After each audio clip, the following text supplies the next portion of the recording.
Okay, welcome. My name is Jack Crittenden. It's welcome. Glad to have all of you here, hanging out to the very bitter end. It's wonderful. You're going to get a lot of great information. We are hopeful that one more speaker will join us virtually. He'll hopefully be coming in. We are recording this, as you heard.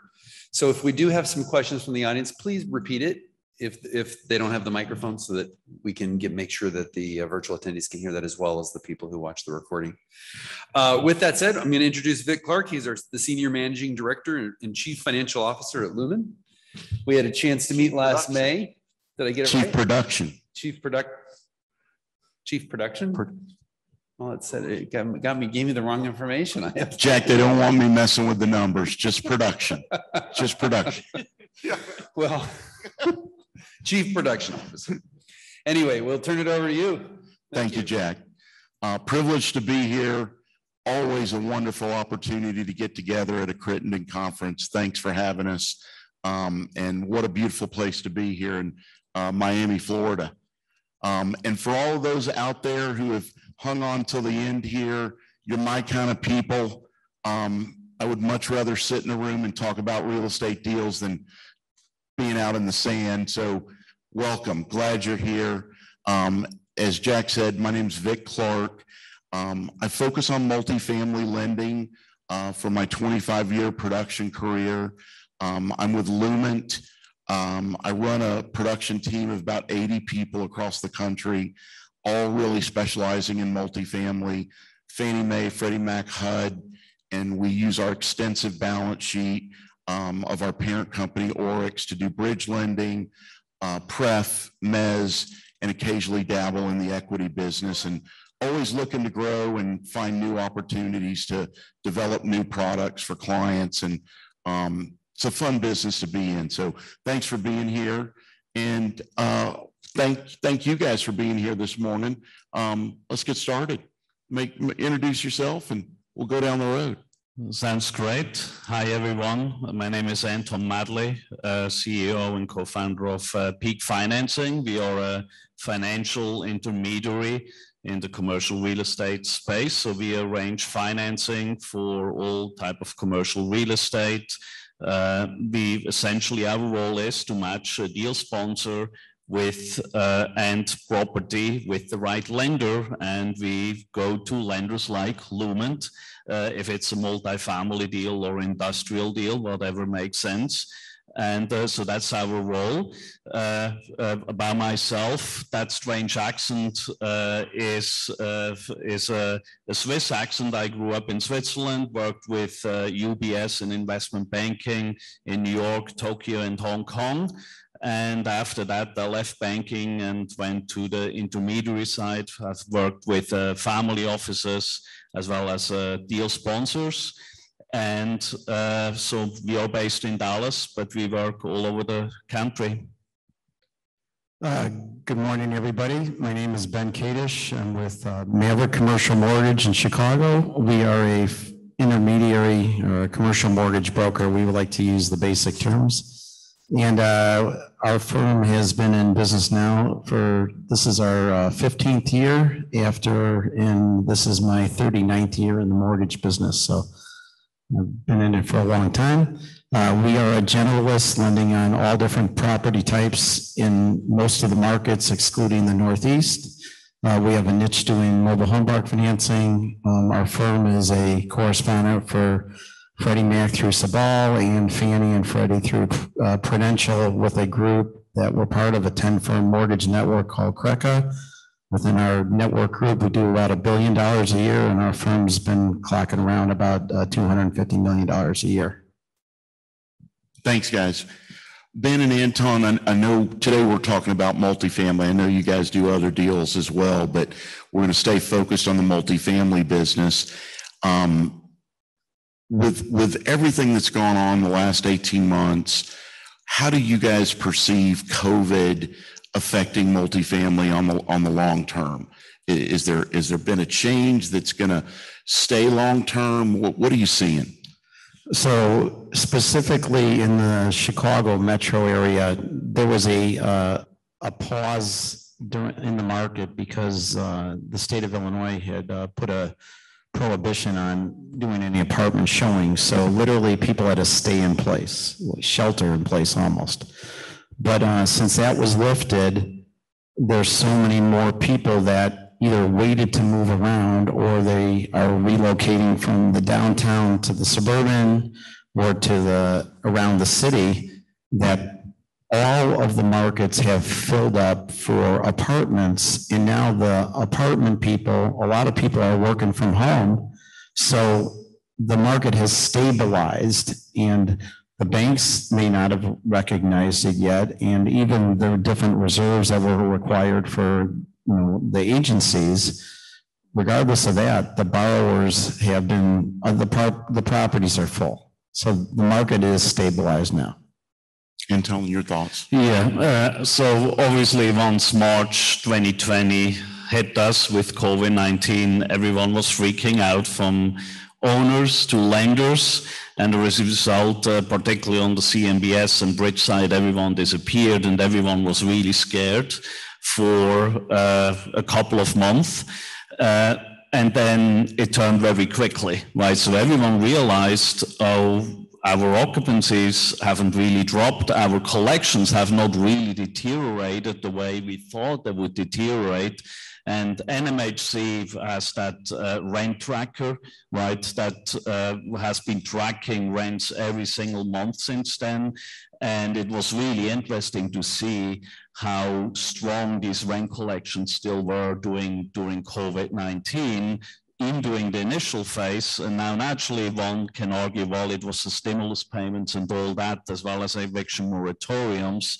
But the reality is that these collections have been really strong as a result, and with the liquidity that has been put into the market, all the sponsors now have come all out of the gate and have been major buyers. So multifamily has been the darling of commercial real estate, probably the darling, like in addition to industrial. Totally agree.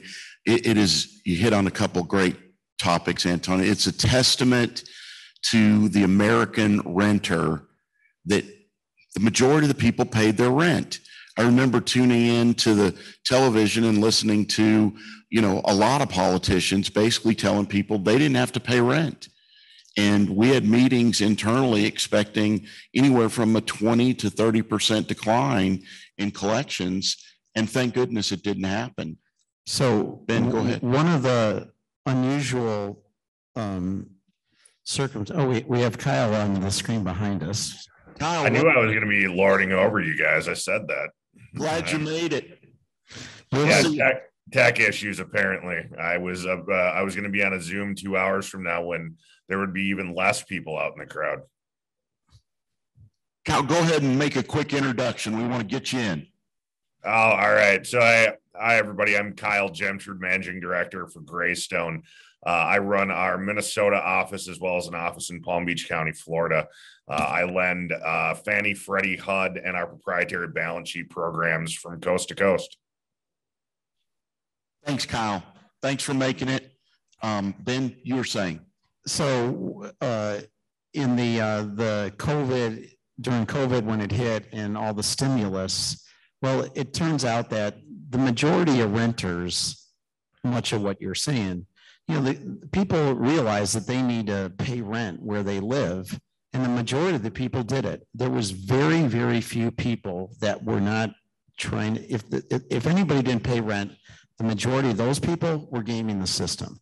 But the majority of the people say, I don't want to get kicked out of where I live, and I'm going to do my best, or at least I'm going to go tell the landlord that I am, I lost my job as a waiter at a restaurant because it closed, right? You have to, if those people, those are special situations. The majority of the people kept paying rent. At a mobile home park company I'm involved with, the collections were 97% plus. So after the initial shock of COVID, all the properties stabilized. Anton said something just a minute ago, and I'm bringing you in, Kyle. Obviously, multifamily remains one of the darlings, probably even keel with industrial. But Kyle, what are your thoughts? I mean, what's potentially going to derail multifamily, if anything? I don't necessarily think anything is going to derail it. I think we might have a little more of a plateau, because I don't think it can continue to grow at the record rates that it's been growing for the last 10 years. But I mean, somebody said something to me earlier in my career about multifamily, is that, you know, not everybody needs an office, not everybody needs a retail center to go to, but everybody needs a place to live. So there's still a demand for housing. There's, you know, more and more people entering the housing market every day. The cost of buying single family real estate has continued to skyrocket. So I think there's still going to be a strong demand for for affordable-esque multifamily housing. Thank you, Kyle. Anton, any other thoughts on it? I think the demand for housing and multifamily housing will continue. There is no doubt about that. What is still interesting, when we look back to 2019 and when we looked at the CoStar projections of rent growth, everyone, including CoStar, essentially projected a flat rent growth, as well as some markets even a drop in rents. And now when you look at the forecast for rents virtually all across the country, you have these 10% plus rent increases, right? So it's interesting to see how that has shifted, and I'm still not quite sure whether that is really sustainable. Obviously, the demand is here right now. The other aspect I think is also important to recognize is that even though the demand is really here, that doesn't mean that the valuations cannot fluctuate for the properties, right? And when we look back to 2008, 2009, and 2010, the demand for multifamily was outstanding, right? Because you had a lot of people that lost a single family home, they moved into multifamilies, the occupancies were good, rents were good, but because the overall market from a risk perspective was collapsing for a period of time, cap rates moved up for multifamily too, even though interest rates came down. So I think we still have to keep that in mind. So my main concern really is or the cap rates and whether they can be sustainable over the long run. I know some sponsors and some lenders actually now underwrite to flat growth when it comes to cap rates. They do not imply any increase in cap rates over to the exit in 3 or 5 years. And in my view, that's pretty scary because I do not believe that that is sustainable. Thank you. Ben, address that, but also I want you to start talking about affordable and affordability a little bit. Please go ahead. Okay, so to finish off on the cap rates are so driven by where the interest rates are right now, and they are so historically low that the agencies can be sub 3%. I mean, that means if you're buying something at a 5 cap rate, you still have a 15% return on your equity right now. But that cannot sustain itself.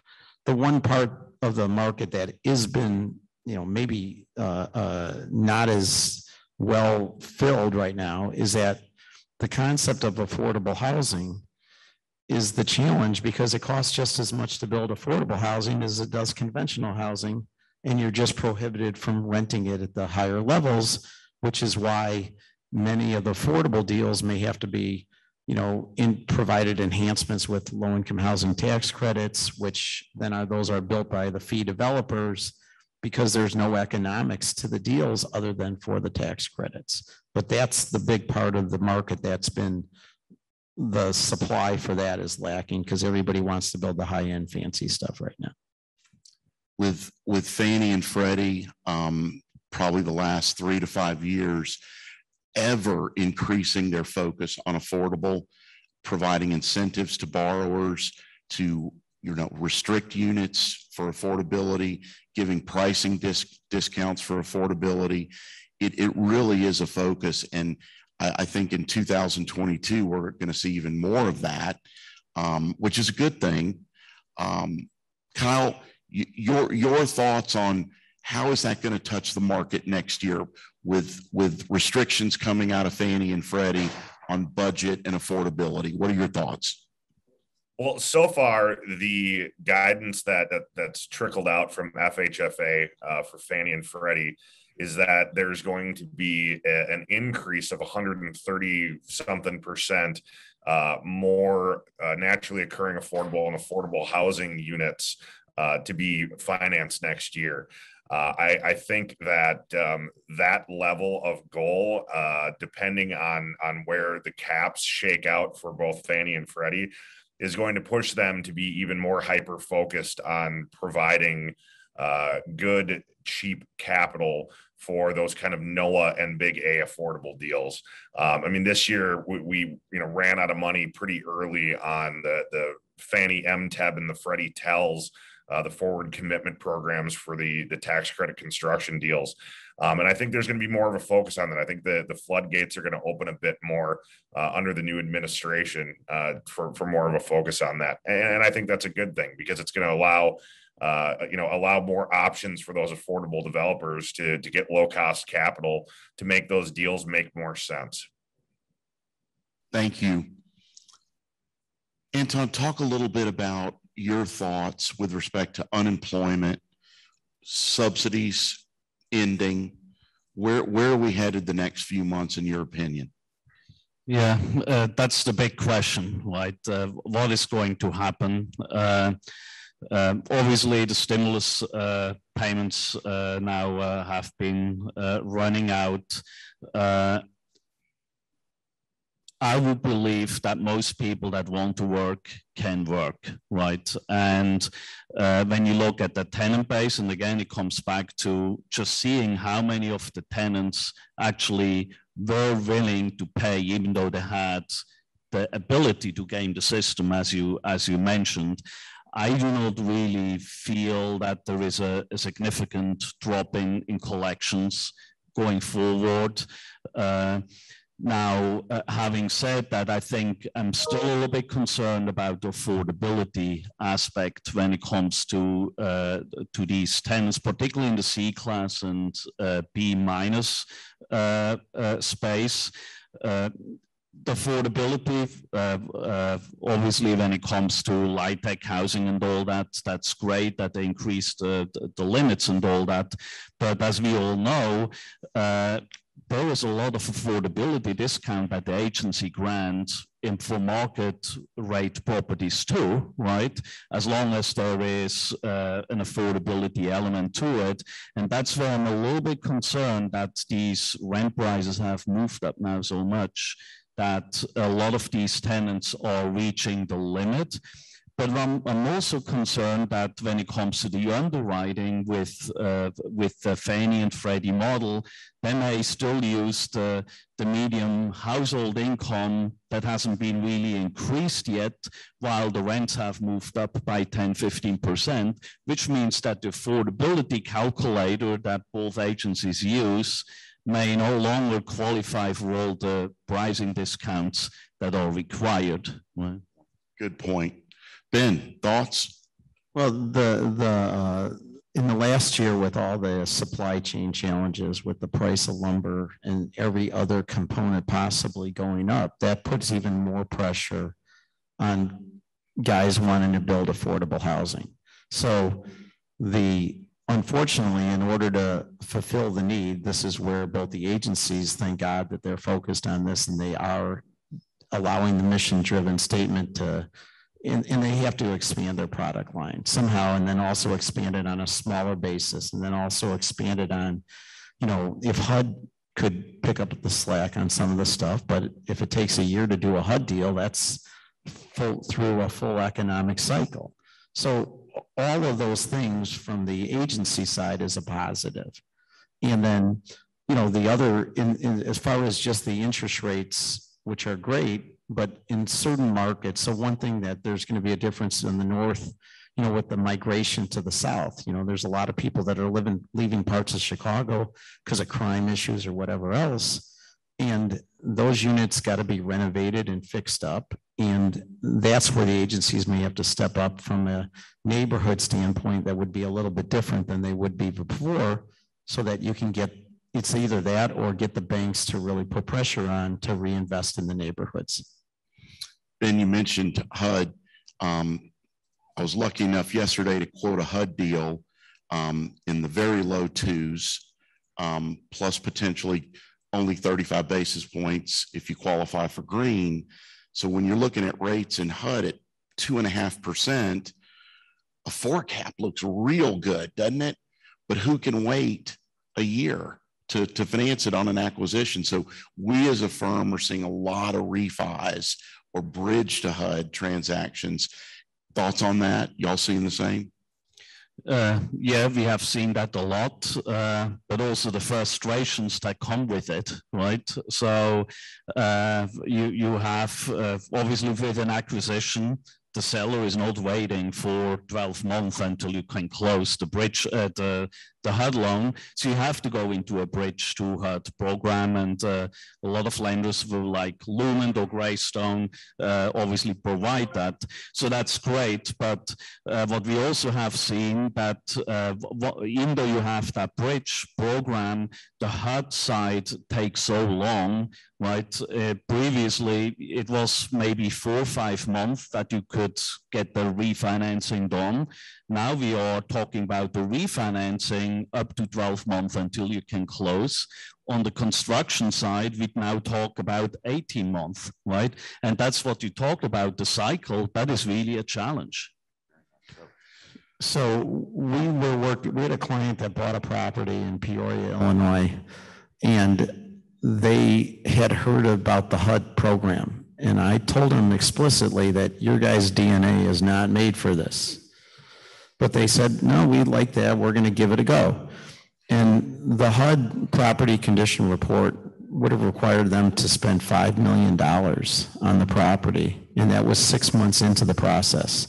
And they closed with their bank loan 2 weeks later. So unfortunately, it's a great program, but the timing doesn't match with market conditions a lot of times. But you know, when you talk about a 35-year loan at 2.5 plus 35 or 50 basis points in the amortization, it's spectacular if you're generational and you got time. It's compelling. Kyle, I know you guys are a big HUD lender. Any thoughts?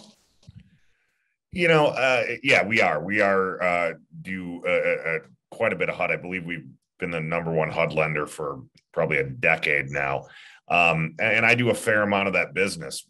But, what was just said, I mean, there's a lot of pitfalls with HUD. It looks great. It looks like a great idea to do a 35-year loan with a 2.5% interest rate. But in the Southeast right now, you're looking at least a year to close. Same thing in the Northeast. In terms of property condition and what you need to do to retrofit your property can sometimes be cost prohibitive. There's a lot of folks that are coming off of construction loans that are trying to take advantage of the lack of the 3-year rule that HUD reversed course on about 12 months ago. And even on new construction, people are finding that some of their buildings aren't meeting the ADA and fair housing requirements. We had a guy in the Minneapolis area with a building that was built about 4 years ago, and he ended up having to put $500,000 in sidewalks in so that someone in a wheelchair could get to all buildings on the property. So, HUD is definitely not the magic bullet. It can be tiring and painful to get through. You have your, every 3 years, you have a REAC inspection, which can, bring out all sorts of other issues in your property. You're only able to take disbursements twice a year. It's definitely not for everybody. You really need to be prepared for all of the hair that comes with a HUD deal. Thank you, Kyle. I will tip my hat to the folks at HUD, though, because they're so busy. I closed a deal in April, and I'm embarrassed to say, but also proud to say, I put it under app 4.5 years earlier. And they stuck with us. It was a 221D4 ground up construction. Everything that could ever go wrong with city planning and zoning did. and they stuck with us. And I'm proud to say I drive by that deal every day almost now. And we brought something into being in 4.5 years, but I don't even think that's a record. I heard one deal took 6 years. So hats off to those at HUD. And I think the thing to remember is patience when it comes to HUD. It's such a great loan. You just have to remain patient and stick with it. Let's jump in and talk a little bit about jobs. We touched on people, stimulus is running out. Anton and we're coming from Texas. So if you're breathing, you can find a job in Texas right now. You agree, Anton? Yes, absolutely. It's probably the best job market in the whole country. Obviously, there are some other pockets that are really strong too, but it's like that rush from California into Texas, and it's amazing to see how these various pockets are really growing, right? So obviously, initially it was mostly DFW. Everyone was talking about Dallas-Fort Worth. Then Austin is on the plate now. Everyone realizes that Houston is actually a major growth story and not oil and gas related. We in Texas already know that Houston has moved well beyond the oil and gas dependence, but everyone now across the country actually has been waking up to that. But there are also some other parts right along the coastline with SpaceX and all that has a massive impact on employment there too. So there are a lot of pockets within Texas that are just booming. I got to bring up my beloved Boca Chica, Texas, because we're going to Mars. Yeah. Ben, your thoughts? How's the Chicago market? I know y'all are seeing growth. What's going on? So the demand for employment has never been as strong. I mean, there's so many restaurants and other boutique businesses closed, health clubs, other things that went out, and those people got laid off, and a lot of people were able to resurrect themselves during COVID and switch and take a different job. But there's restaurants that are trying to open up that they can't find enough people to open. They literally, you can walk into a restaurant and you're sitting there and there's empty tables, and the reason there's empty tables is they don't have enough servers and enough cooks. So at some point in time, the contraction of the businesses caused a lot of people to relocate. So, and that's not coming back right now. It's very challenging in the downtown CBD, what companies are going to open up their offices. And if they don't open up their offices, then the restaurants can't open, all those other service businesses. In Chicago, when Uber and Lyft came in, all the taxi cabs left. And there's no cabs left in Chicago. It's $40 to take an Uber now. So there's a lot of people that can make a lot of money in this market, but it doesn't necessarily fill up the buildings. So my biggest paranoia lately when I travel is that my battery on my phone isn't going to last long enough for me to connect with my Uber driver. I'm ready for the new battery technology to come out. Kyle, I'm bringing you back in. With Fannie and Freddie coming into the end of the year and really having pressure to come in right on top of their 2021 budget, talk to us a little bit about that, what you see between now and the end of the year and hopes for 2022. Well, I don't think it's necessarily between now and the end of the year that the Fannie and Freddie are going to continue with their current positions. I mean, they were both given $70 billion to lend. They're both bumping up against that. But we're sort of getting towards the end of the year as to, when loans are going to be closing and delivering in 2021. As we both know, FHFA generally comes out with their new scorecard or what are the limits for the agencies sometime here in about the next 30 to 45 days. So as soon as those come out, I think the floodgates are going to open. I think both agencies are going to get a lot more aggressive. And you're going to start seeing them ask for loans that we can close and deliver in 2022 to meet those goals. My hope is that Fannie comes back into the small balance market. They've been very much out of it for the better part of this year and even towards the end of last year. I think that will help bring rates down and hopefully adjust some credit standards within Freddie's small balance program as well. So I think there's good things to come once those scorecards get released. I totally agree, Kyle. Thank you for that perspective. And I mean, one of the things we've talked about in the last couple of days as a firm is using our balance sheet in this, let's call it awkward time, where let's say Fannie and Freddie would just prefer you to quote a deal and push it into January. It's hard to do that on an acquisition for a new borrower.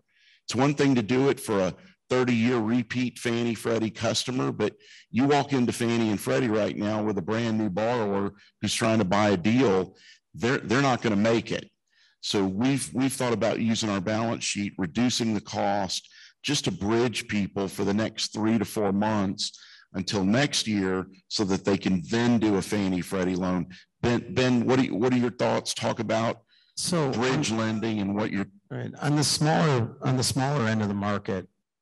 The commercial banks historically have been dominating in that. On the north side of Chicago, Chase Bank has a product where it's it competes right on top of the pricing of Fannie and Freddie. They're going up to 75%.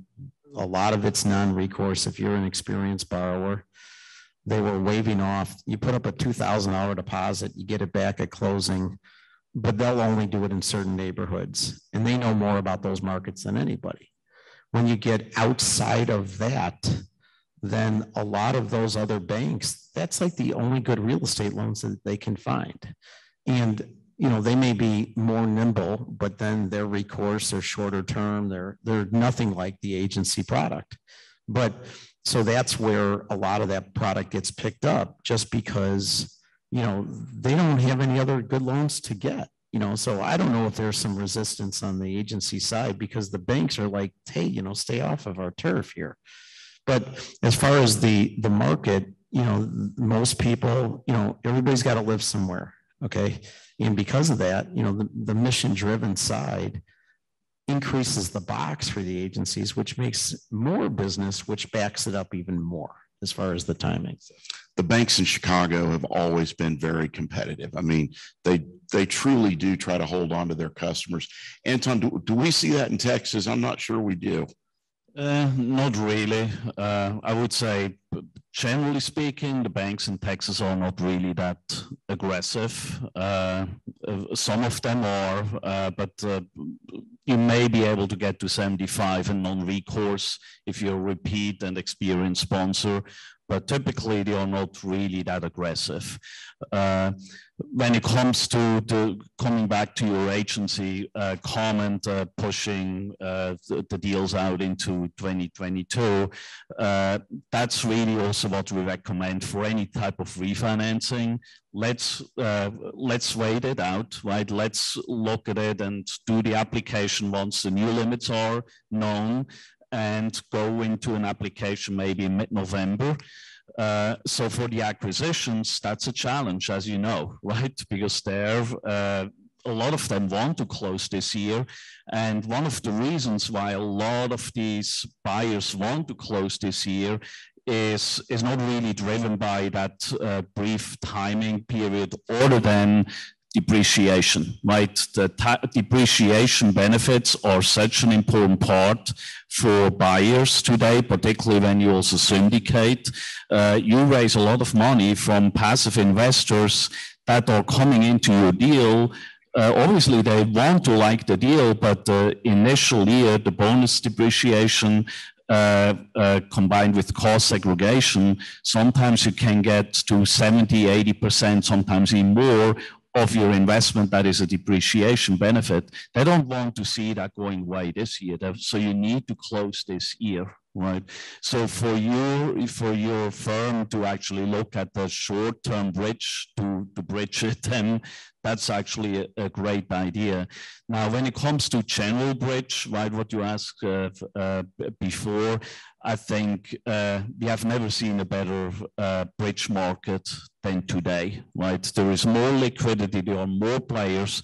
We cannot even keep track of all the new bridge players that come online, right? It almost takes one person that constantly tracks them. The pricing is so aggressive. So it's only a great time to be a bridge borrower. Kyle, I know you guys do a number of bridge loans. Any thoughts? You know, we're quite aggressive, north of $10 million on our bridge program. At least I think we are.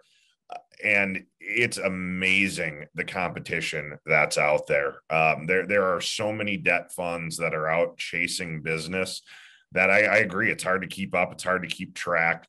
But I think it'll be interesting to see what happens to all of those loans in the next couple of years as those loans start burning off and needing to pay off. And if we don't continue to see the trajectory that we have in multifamily, and if it does plateau or if it does retract a bit, I think there's going to be a lot of loans that are going to be cash in refinances in a couple of years. Agree.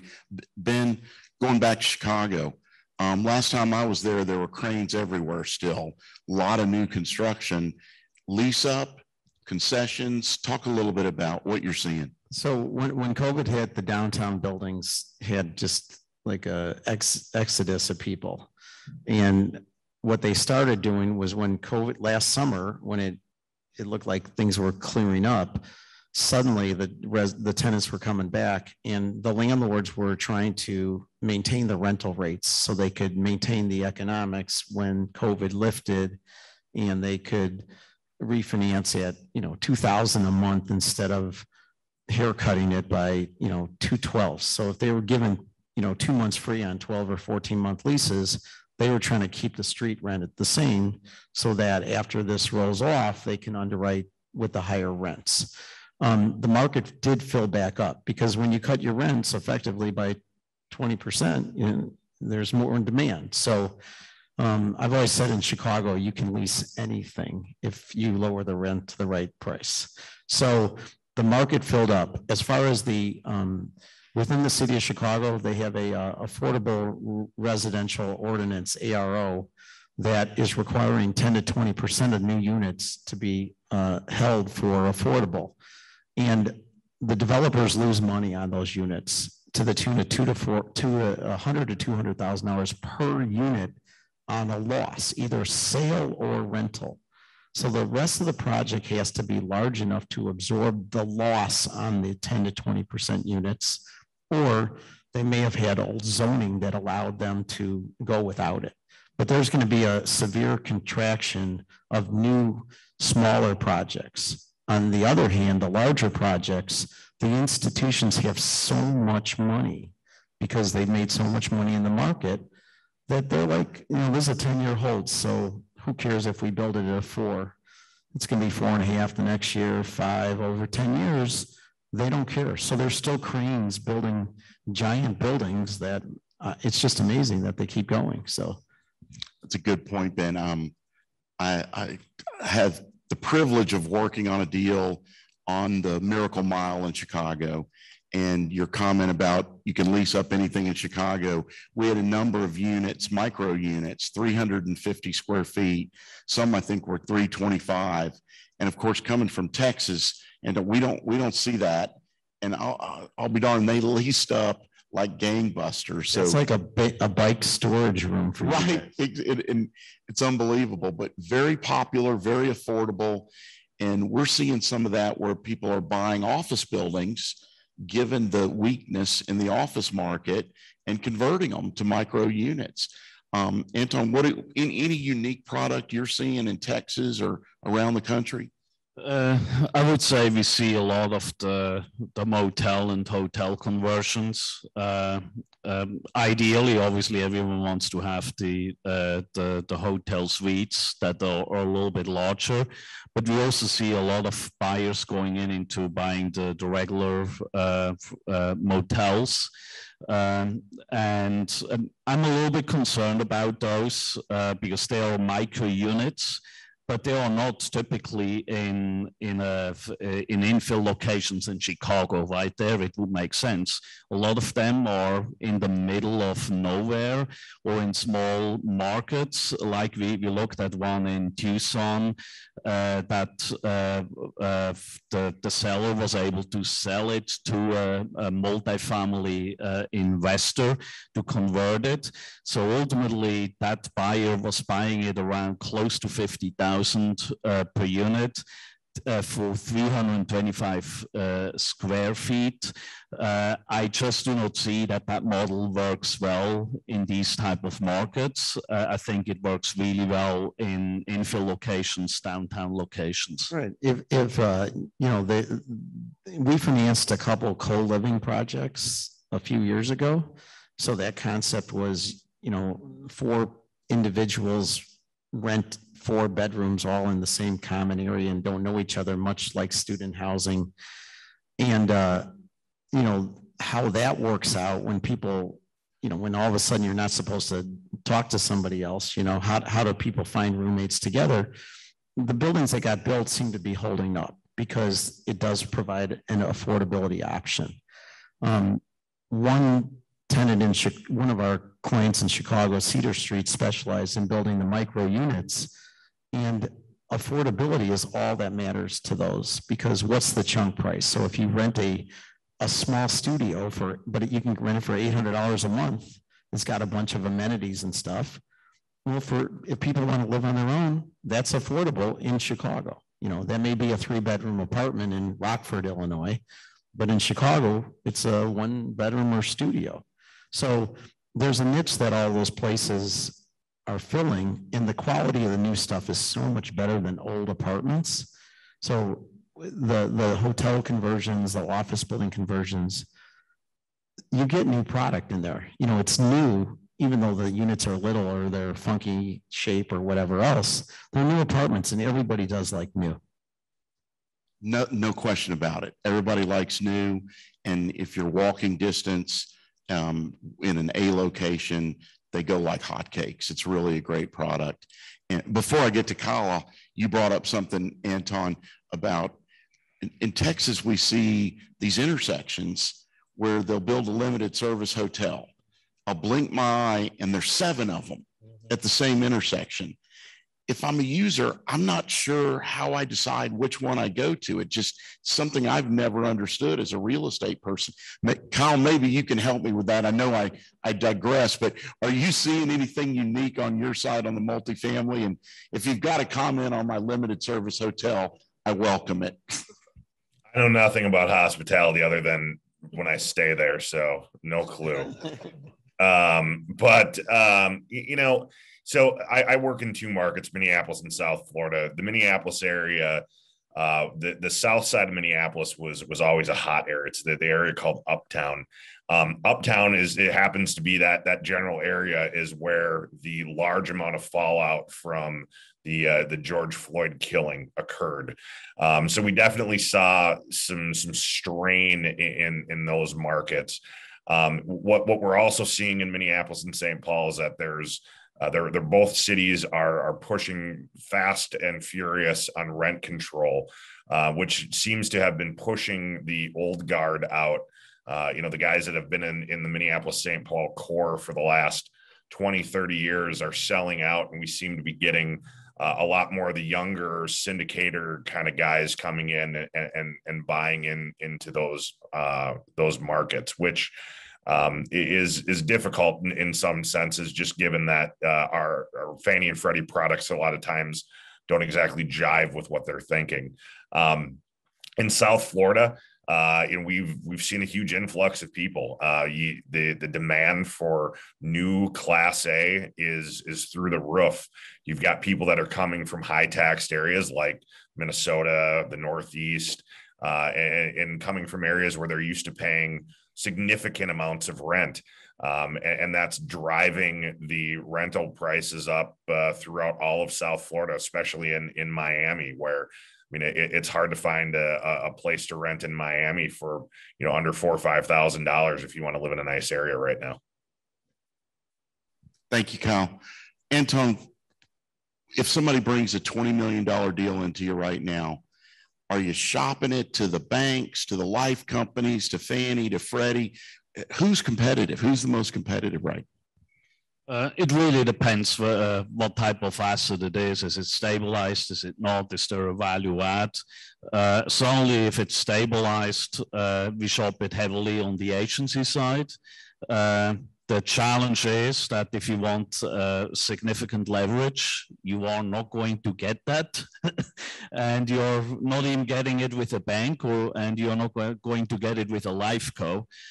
So what we see a lot is that while we start out on the agency side to get to a 75 plus leverage, we often end up with a bridge loan because there's still some meat on the bone and the sponsors are willing to go with a bridge and then hopefully refi out into an agency loan later.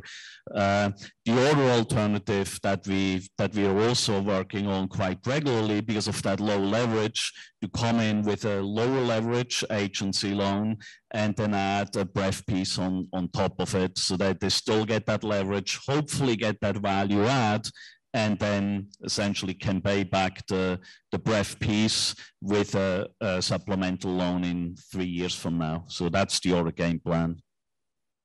So we have a client that we had done a few bridge loans for, and then a couple construction loans that all were finished either in 2019 or in 2020. So they were finished during COVID, which there was a limit on the leasing during COVID. And the only way to get out of the loans was to go, some of them were construction of bridge, others were bridge to bridge, because nobody wants to go back and underwrite based on the COVID down because you don't get your leverage. So what happens, unfortunately, is that you have a double set of loan fees across the board. And you know, to make it sense, that those loans may have to be on the books for a year or two before the guy just says, you know, I just paid $500,000. You know, the deal's got to pay it back. So those loans are out there now, and some of the guys can't take advantage of these spectacular interest rates because the projects, when you look back the year or two, they're not stabilized yet. So the COVID extended the destabilized period, if you want to call it. And because of that, you can't get to the permanence. The other concept of doing the short-term bridge to perm is the double fees are just killers on these deals. But all the sellers want to sell right now because they're still in the capital gains right now before it changes. You mentioned capital gains, big topic in the press these days. I'm not going to ask anybody to make any predictions, but doesn't look good. Kyle, any thoughts? It definitely changes the way people are going to do business. There's the incentive to sell and roll your money into something else is going to be limited. I think if that does happen, it's going to convert people into taking on longer debt. I think our 15-year Fannie money will probably be pretty hot, and HUD's going to be another big one for folks who are going to want to keep things as a legacy asset. They're going to want to set it and forget it. So it remains to be seen. I hope it doesn't go away though, because it's really going to slow down the market. Same. But you hit the nail on the head. It'll certainly continue to stimulate the refinance market. That's for sure. I'm not sure what it's going to do for the acquisitions market, but it won't help there. But Anton, any other thoughts today? Yeah, obviously we don't know in what direction it's going to go. On the multifamily space in particular, I think they really need to think hard whether it's creating another problem with obviously from they want to get rid of it. I get that, right? But I think they're actually hurting their voters that tend to be a lot of tenants, right? Because if you do not do the 1031, so now there is certainly much less acquisition, right? Because no one wants to sell anymore. So now you have a lot of these owners that have mediocre product and they're just sitting on it, and the housing quality actually goes down, right? So you no longer have buyers that are actually coming in and improving these properties, right? So it's a negative impact on the tenant base. Yeah, by cutting that off, I mean, it's the same thing with rent control. I mean, in Minneapolis, St. Paul right now, they want to limit rent increases to 3%, and it's tied to the unit, not to the tenant. So if you have somebody who moved out that was hard on their unit, what incentive do you have to put money back into it before you lease it out if you can only increase the rent 3%? I think that this is short-sighted, and the governments need to allow capital to continue to flow back into these properties, or we're going to be left with some pretty terrible standards of living for our renting population, and that shouldn't be the outcome of this. Fully agree. Some great points. I guess one of the last topics I'll bring up, because we are running low on time today, but SFRs, single family rentals, it's been a hot topic. Ben, any thoughts on it? So in certain markets where the land is cheap, you can build those. So, I'm in the mobile home park business has provided somewhat similar product in secondary, tertiary markets. It's just the houses are littler than single family rental. But if it doesn't seem like it would be sustainable in more expensive areas because the land's too expensive. So because you can't rent it, you can only rent it for so much. But the concept of, there's a lot of people that bought up all these, after 2008, all the houses that went bad all over the place, and 2 flats, 3 flats, whatever loans, and they bought them, fixed them up, and rented them out. And so they've had portfolios of those. They're just all spread out, scattered site versus this new development. But in only certain areas, somewhere, Texas, Arizona, Florida, I think the land's too expensive. So I don't think it works in Florida. Maybe in the Carolinas that there's enough residential rental demand and the people don't want to buy a house. But, you're renting a house, that's all you're doing, and you get a driveway instead of a parking garage. So there's some demand for it, but everybody jumping into it, I don't really understand the long-term value of it. Anton, I'm sure you can speak to this. They certainly are jumping into it in Texas, aren't they? Yeah, they are jumping into it like crazy, obviously. Whenever you have BlackRock buying up massive portfolios of existing single family portfolios in a particular MSA, that they are onto something. Now these build to rent communities are popping up everywhere. My personal view is from a government perspective, it's pushing in that direction doesn't really help in my view, because it's not a very economic use of land, right? It's much more effective if you want affordable housing to build tighter communities. And these build to rent single family communities are just not like that, unless they are farther out, as you have said, which then creates another problem. Now you have all these people renting far away. They are now car dependent, right? Which means the cost of commute to wherever they're going to work is actually pretty high. So I think it's only here to stay for quite some time, as long as we have that lack of housing. But it really also takes away from the ability to people to buy affordable housing, right? Instead of builders going in to build affordable housing for purchase, they're now building it for rent. Good points. Kyle, I know you guys have experience with that. Final thoughts? We've seen it in bedroom communities. We've seen it outside of Detroit. We've seen it in areas outside of Minneapolis. But yeah, it is. It's a commuter, middle class. Your folks who are paralegals, who are making a decent living, but just can't afford to buy a house in the current environment. And I think that's the attraction to it. But how long that attraction lasts, I guess, remains to be seen. If housing prices come back in a little bit. If those folks can afford to buy a house, I mean, they're probably going to get out of there and go and do that. So I don't know if it's sustainable, but only time will tell. I've been a renter myself the last 2 years, and as 30-year homeowner, I got to say it's not a bad place to be when you don't have to maintain anything and you just call them and somebody shows up and fixes any problem. So we're about out of time, but any questions from our audience today? We have anybody with any questions? Thank you, gentlemen. Great job today. Thank you, Crittenden, for hosting us. We'll see you next year. Sounds good. I was late, guys.